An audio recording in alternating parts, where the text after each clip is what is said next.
Hello and welcome to another video with Gamers Class. This is Shizzy Dota here, guys, and today we're gonna be talking about a replay that I'm gonna be reviewing, and we're gonna be talking about decision making and my item choices in this game. Now, this is a game where I completely 1v9'd the game, and I snowballed out of control. The enemy just could not stop me, even though they have pretty strong heroes. So before we start, I want to tell you guys why I picked Lesh in this game. So in this game, we don't have a lot of siege. If you notice, the Ember is not a good sieger. Elder Titan, Phoenix, these heroes don't siege that good. The Weaver does siege pretty okay, but overall, we don't have the best siege in this game. So I thought Lesh will help us get some towers, and it will also give us the extra stun that we need. We also don't have a lot of stuns in this game, right? So I just thought Lesh would have been a really good pick, and that's why I picked it. So without any further ado, let's get into the game. Let's look at the decisions and the item choices that I had in this game. If you like this kind of content, go to gamersguys.com. For just $10 a month, get your replays analyzed, watch masterclasses with pro players, join weekly coaching sessions, win prizes, and more with our Supreme Dota 2 membership. So I get a pretty decent block. I tried to secure the range creep with my stun, which I messed up. The idea of playing Lesh at the early on is that you wanna secure as many creeps as possible with your stun, because your base damage is pretty weak at level 1. It's just 50, especially against a hero like Tiny. The best you can hope for that is he will not deny your creeps, and that's exactly what I did. He did not deny any creeps, so it's pretty okay. I'm just trying to harass him slowly but surely. I cannot kill him, obviously, but I want to lower him and make him feel pressured in this lane. Just harass him as much as I can.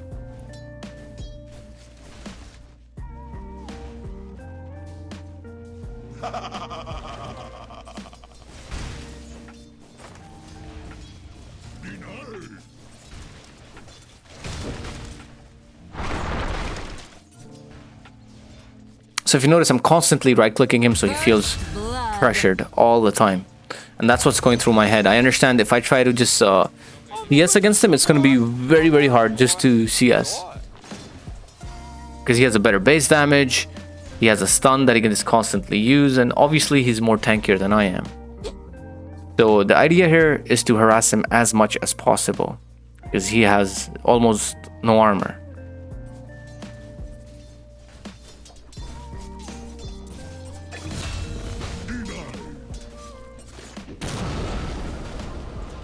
So right now, let's have a look at the CS, and I think he is pretty ahead in the CS. It's actually not that much. He just has more denies, and he messed up here, and I'm gonna pressure him even more now. Again, it's very hard to CS against a Tiny early on because he has so much base damage. That's why I just want to harass him and completely zone him out of the lane, and that's what I'm trying to do here exactly.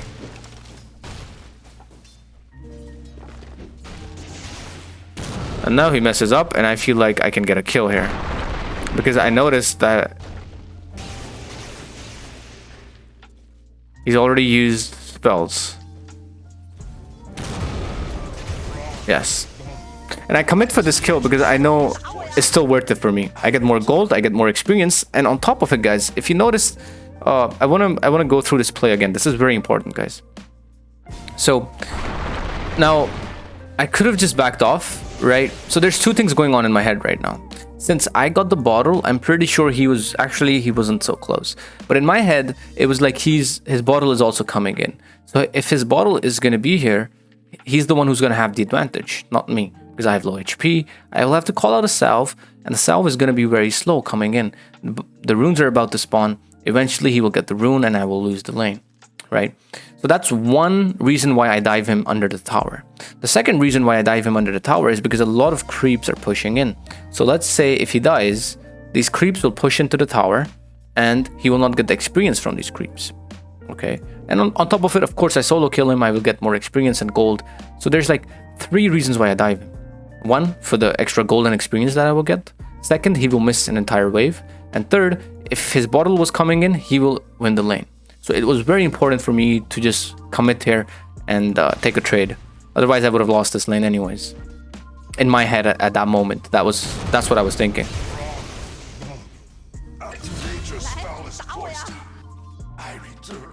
So he's gonna miss almost an entire wave, which is really huge. Is 2 range creeps, 3 melee creeps, which is really, really big. And for me, I get extra gold, I get extra experience, which is just nice to have.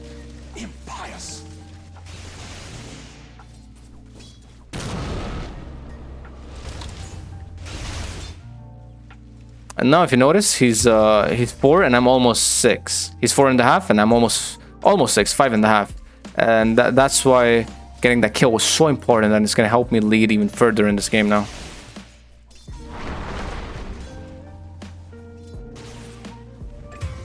And if you notice, I'm still harassing him non-stop, just non-stop harassment, because I understand it is very important to just constantly harass him out. Yep, and he's dead. So this is only gonna get harder for Tiny now, because he's only level 5, I'm level 6, I'm getting the runes, and things are just gonna be way, way easier as they go on now. Tiny is a hero that is only good early on, and if he gets solo killed by the enemy mid laner and he falls behind on levels, he gets weaker, and I understand this, and I'm abusing it even harder now. And I will abuse it even further as the game goes on. So you notice I don't entirely commit over here. I don't want to get kills. I just want to put pressure on the map. I want the Tiny to go mid. I want everyone to come mid, so eventually my side lanes get more space, right? If the supports and everyone else is coming mid, that means that the enemy safe laner or the off laner is going to have a harder time. If you notice, the Tiny has gone top. He understands he cannot lane me anymore because I'm almost level 7, he's level 5, and he just does not want to die as much anymore. So whoever comes mid is going to get dumpstered, right? And I understand this, that I'm very strong, and this is how I'm going to make space. I'm not going to rotate to the top lane or the bottom lane. The way I'm going to make space is that I'm going to play it mid so aggressively that someone has to come and defend. On top of it, there's a siege creep coming in that will pressure the tower. So someone will have to come mid, defend the mid, and eventually my safe lane and my off lane will get more space like this. So this is an effective way of making space. Normally, most mid laners think that you have to rotate to make space for your side lanes. If you just play really good at the mid lane, you don't necessarily have to rotate all the time.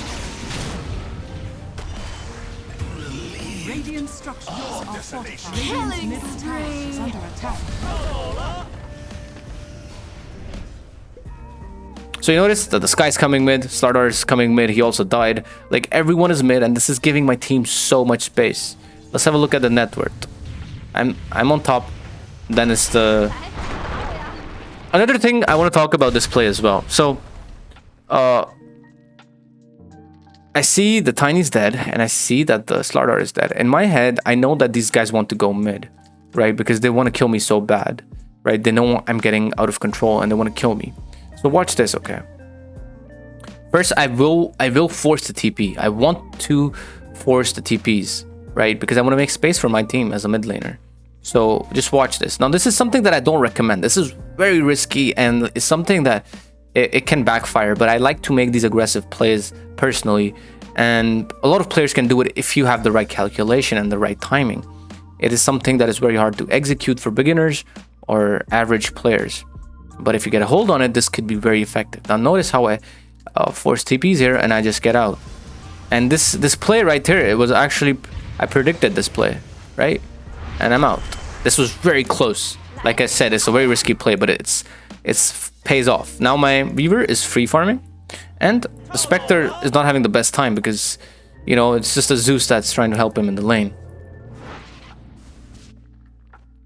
Radiant's top tower is under attack. So this dive, guys, why am I exactly diving? Because I know that they're fighting at bottom. Normally, I would not make this dive, but I see that the Haunt has been used, okay? And then I see that there's like 3 heroes bottom. Then I see the Slardar at top, trying to trade with the Weaver. And I also know that the Slardar does not have a TP, because he TP'd mid just now to stun me. Okay, so all of these things are going in my head as I dive him. Otherwise, I would never dive the Tiny. So these are things that you want to keep in mind on the map. Dire's top tower Killing spree. Your elements purged. Radiant's bottom tower is under attack. Killing spree. Radiant's middle tower is under attack.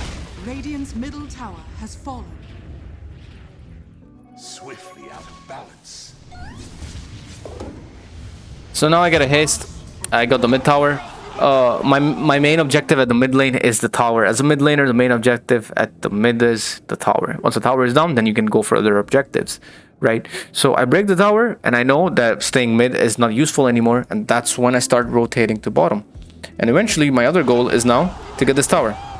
The Scepter understands it, that I'm coming really hard, and I'm not gonna stop.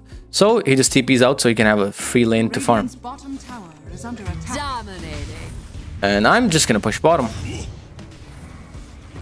Radiant's bottom tower. So 2 towers down in almost 9 minutes in. That's exactly how we want to play Lesh.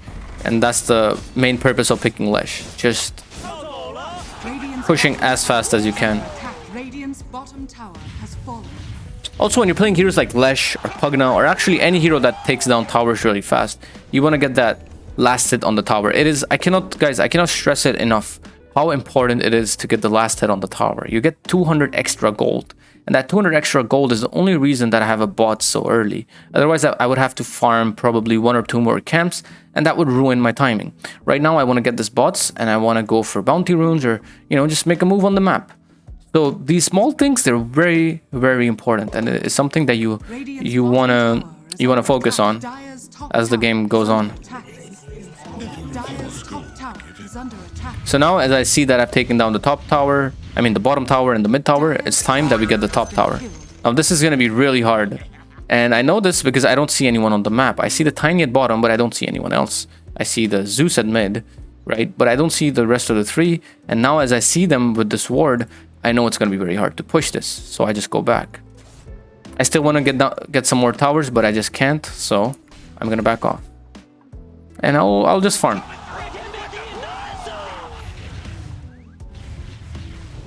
Dire's top tower is under attack. Radiant's Dominating. bottom tower is under attack.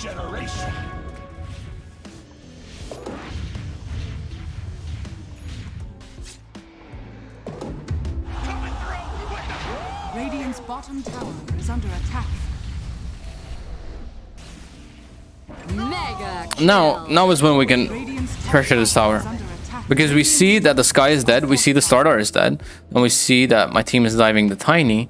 So their only playmaker, the Slardar, Sky, and Tiny are dead.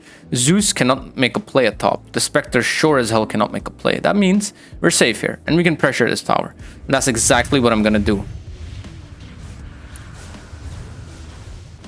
So as soon as I'm out of mana, I don't have Edict anymore, I just get out, and I let the Weaver do the pressuring. Radiant's top I think he tower will is get under this tower. attack. But the idea was to push the tower, and that's exactly what we did. And I think, yes, he will get the tower, which is nice. Radiant's top tower has fallen.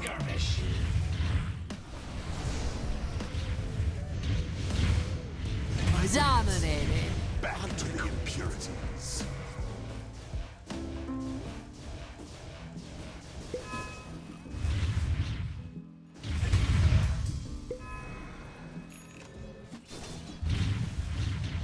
So I get a DD. I see that 3 heroes are top.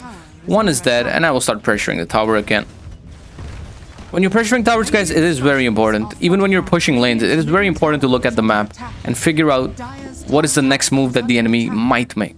Right now, I understand that they're just playing top, and they're not ready to defend this tower. So I'm just gonna take this tower for free. And it is a tier 2 tower, so it's really huge. It's very, very huge for us to get this tower. Now we're gonna have complete control on the outposts, and it's gonna make things much, much easier. Tier 2s are the most important thing in the current patch right now, for sure.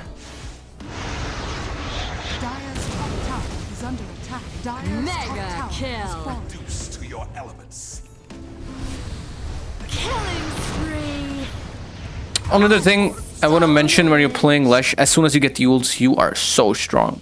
If the enemy are not sticking together, just go for these solo pickoffs. The way I kill the Tiny here, the way I kill the Sky here, I understand I'm very, very strong. I can just simply Eul someone, stun someone, walk close to him, and he's dead. Because they're so far behind on levels. I'm level 14.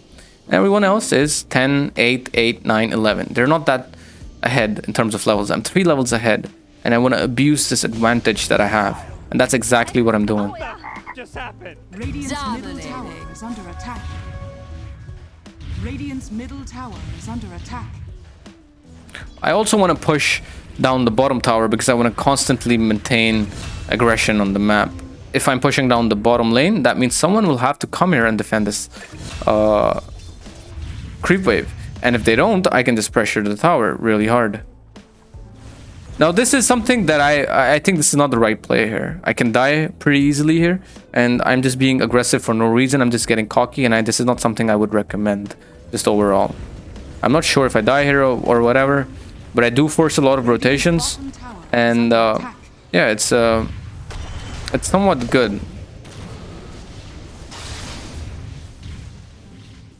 Yeah, I think I didn't die here actually. Yeah.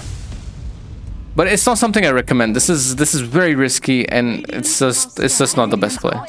If I died here, I would have given away like 1 or 2 levels to the enemy and 500 to 600 gold, which is really, really big, I think. So yeah, it's not recommended for sure. So I'm keeping the Philosopher's Stone on me right now because I'm a Leshrac. I don't do any physical damage. I mostly just do magical damage, right? So I might as well just keep it on me for that 70 extra GPM. It's not a lot, but it's better than nothing, right? So I see this guy, and I want to go for another free solo kill, which I will. Wicked sick. Your fall returns from whence it came.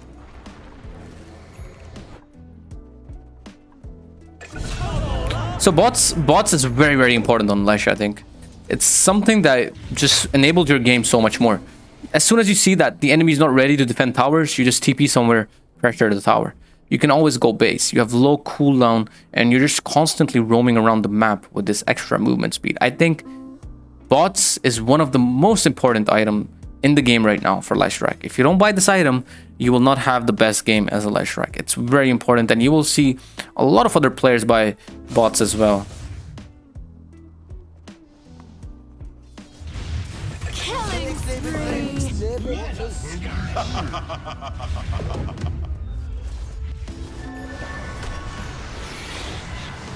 Radiant's bottom tower is under Dominating. attack. So at this point, they read my movements, and I got caught out. They understood that I'm just constantly pressuring the bottom area, and they were waiting for me this time, and I died.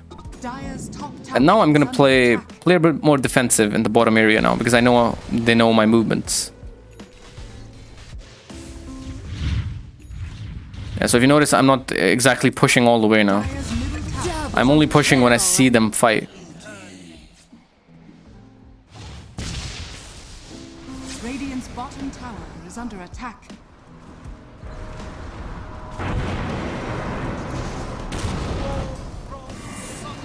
Double kill. You merge with the impurity. Yep. As you notice, I'm not pushing all the way bottom anymore, because I know it's not the best play anymore. So I'm just gonna play top now. Radiant's middle tower is under attack. I'm also buying a plate mill here because I need more armor against Slardar and Scepter. Scepter does have a diffuse on Elementa, and he's gonna do a lot of physical damage. Radiant's top tower. So I might as well buy the plate mill. Radiant structures are fortified. Now, the reason why I'm playing aggressive at top is because they can't really mirror my movements anymore.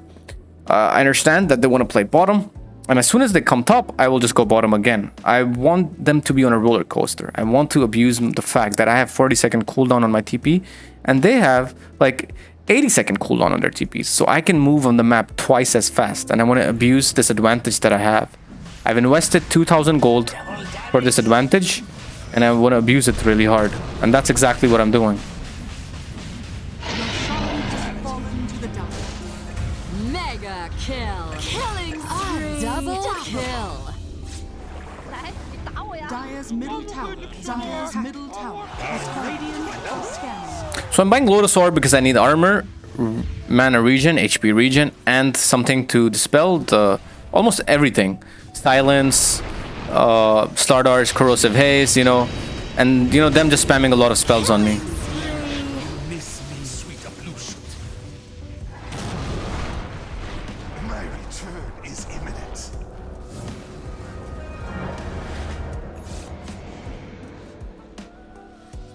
Dominating. And the reason I wanted to get the Aegis myself is because another thing I understand is that they want to kill me more than they want to kill the Weaver. Also, I'm way more farmed than the Weaver is, and I'm way more stronger than he is. So it is just better that I have the Aegis. If I didn't have the Aegis here, I would have died, given a lot of gold and experience, which I didn't want to. So, me getting the Aegis was the best scenario for us. Double kill. Radiant's top tower is under attack. Radiant's top tower has fallen.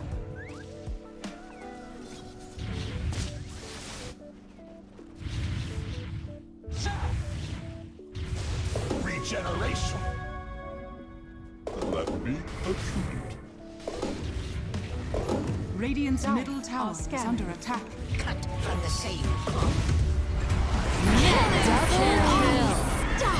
Double kill. Sick. Triple kill. Kind have fallen before. Dire's top tower. Radiant's middle tower is under Radiant's bottom barracks are under attack. Radiant's bottom barracks has fallen.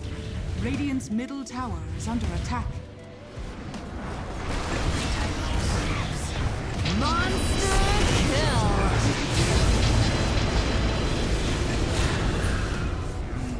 Holy shit. Triple kill.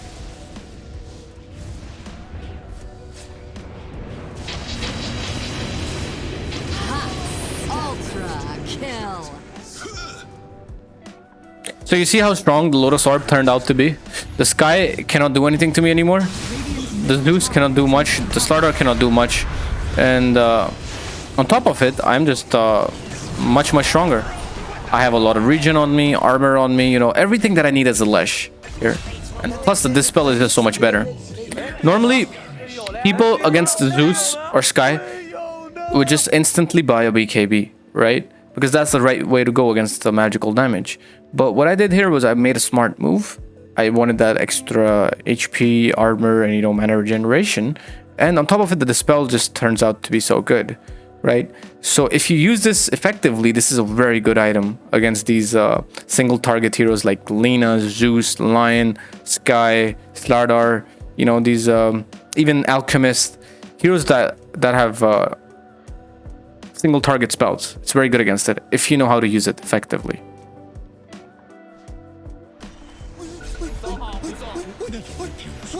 Dire are scanning.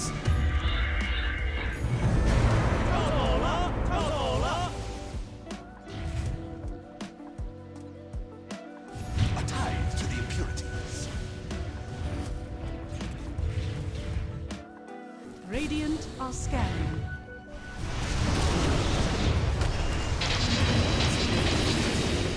Reduced to your elements.